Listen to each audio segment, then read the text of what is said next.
안녕하세요. 허준오빠입니다. 오늘 쌍화차에 관해서 얘기를 해드릴 거예요. 그 쌍화차가 쌍화탕, 쌍화차 이렇게 두 개를 같이 부르는데 둘의 차이가 좀 있어요.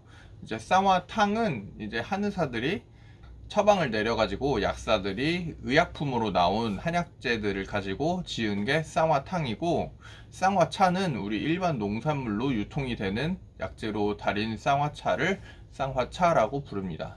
그 두 개의 차이가 있다면, 이제 의사 약사를 통해서 만들어진 쌍화탕은 의약품으로 유통되는 약재를 쓰기 때문에 걔네들은 다 품질 검사를 해요. 그래서 유효 성분이 어느 정도 이상 올라와야만 이렇게 의약품으로 인정을 받고 이제 유통이 되는데, 우리 농산물 같은 경우는 그냥 재배해서 판매해요. 뭐 검사 같은 거 따로 안 하고 뭐 세척, 절단, 건조시켜서 판매되는 게 이제 보통의 한약재입니다.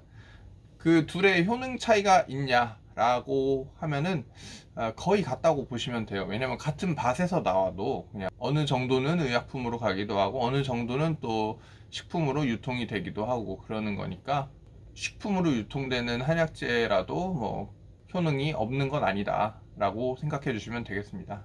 그래서 쌍화차가 어디에 좋냐 하면은 기본적으로 피로를 풀어주는 약재고요. 쌍화차의 구성을 보면은 기를 복돋아주는 황기 건중탕, 그리고 혀를 복돋아주는 사물차의 합방이라고 보시면 되겠습니다. 그래서 기와 혈, 이 쌍을 서로 조화롭게 해준다 라고 해서 쌍화차입니다. 보통 겨울에만 이렇게 쌍화차 찾고 그러시는데, 쌍화차가 겨울뿐만이 아니라 그냥 많이 너무 과로를 했다거나 정신적으로 스트레스가 있거나 좀 급격하게 너무 뭔가 무리를 했을 때 이제 에너지를 좀 보충해주는 그런 차라고 보시면 되겠습니다. 이게 오히려 감기 걸려서 막 열 펄펄 끓고 그럴 때는 안 드시는 게 나아요.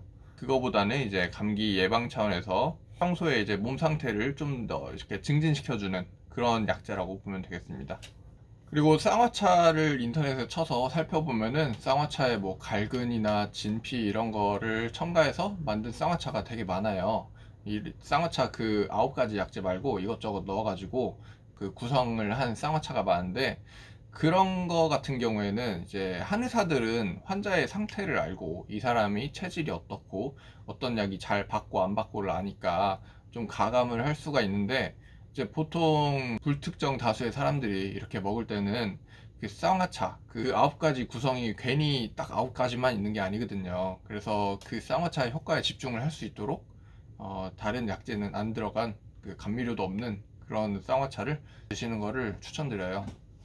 그 다른 약재를 넣다 보면은 기준에 있는 약재는 좀 빼야 돼요. 이게 너무 진해질 수가 있기 때문에. 그러다 보면 목적이 좀 흐려지겠죠. 저희도 쌍화차를 판매를 하는데, 뭐 저희가 정성껏 달여가지고 보내드리는 거를 뭐 아침 저녁으로 간편하게 드시는 분들도 있지만, 직접 이렇게 재료를 사서 담그시는 분들도 많아요. 근데 이제 재료를 떻게 하면 더 잘 달여서 효과적으로 먹을 수 있을까에 대한 그 다리는 방법을 이제 소개를 해드리려고 합니다. 한번 다리러 가볼게요. 네, 먼저 탕제로 식혀서 드시는 분들은 이제 여름에는 전자레인지 20초, 겨울에는 한 30초 돌려서 드시면 되고요. 이제 재료를 식혀서 드시는 분들에게 이제 제일 먼저 말씀드리고 싶은 게, 티팟으로 하지 말고 압력밥솥으로 하면은 되게 잘 우러나요. 이제 보다시피 약재들이 다 이제 뿌리를 이제 좀 절편한 거고 그러다 보니까 엄청 딱딱해요. 그래서 티팟으로 하면은 잘 안 우러나고, 그런 거 이제 보리차 같은 거 할 때 쓰시고, 약재를 다릴 때는 이제 가능한 압력밥솥으로 이제 강하게 한 1시간 정도 해주시는 게 좋습니다. 이제 비율은 작약이 제일 많이 들어가요.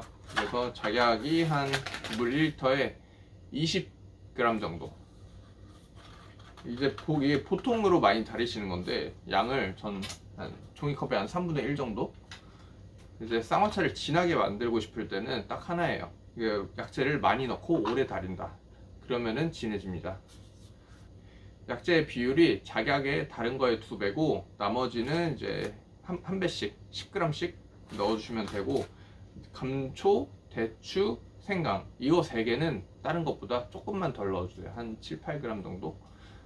이게 이제 쌍화차의 한 한번 1리터 끓였을 때 비율입니다. 이제 이 재료들을 흐르는 물에 한번 가볍게 씻은 다음에 이제 부직포에 넣어서 달여주면 돼요. 한번 씻고 와서 부직포에 넣어 볼게요.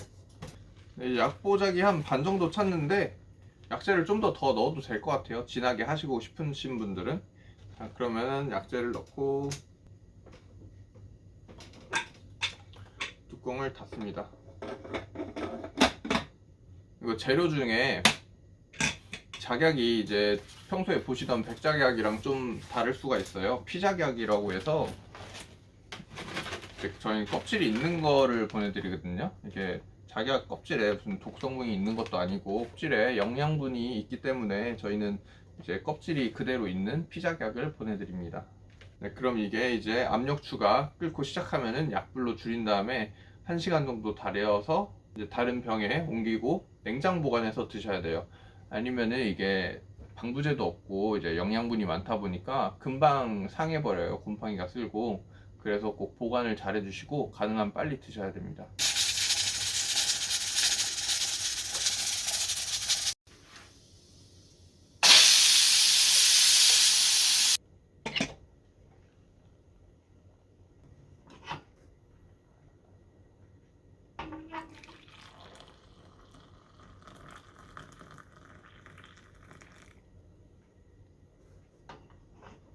다 다리고 남은 약지거기는 최대한 물기를 제거하시고 일반 쓰레기로 버려주시면 돼요.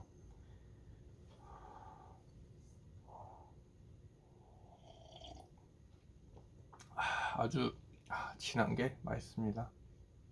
딱 봐도 진해 보이죠? 이제 끓이기가 좀 번거로우니까 한번 끓일 때 1리터만 하지 마시고 최소한 2리터에서 3, 4리터 정도 해서 냉장고에 넣고 두시면 좋을 것 같아요. 네, 그러면 이만 마치겠습니다. 혹시 또 궁금한 거 있으면 댓글로 달아주세요. 그러면 제가 최대한 빨리 보는 대로 답변해 드릴게요. 감사합니다.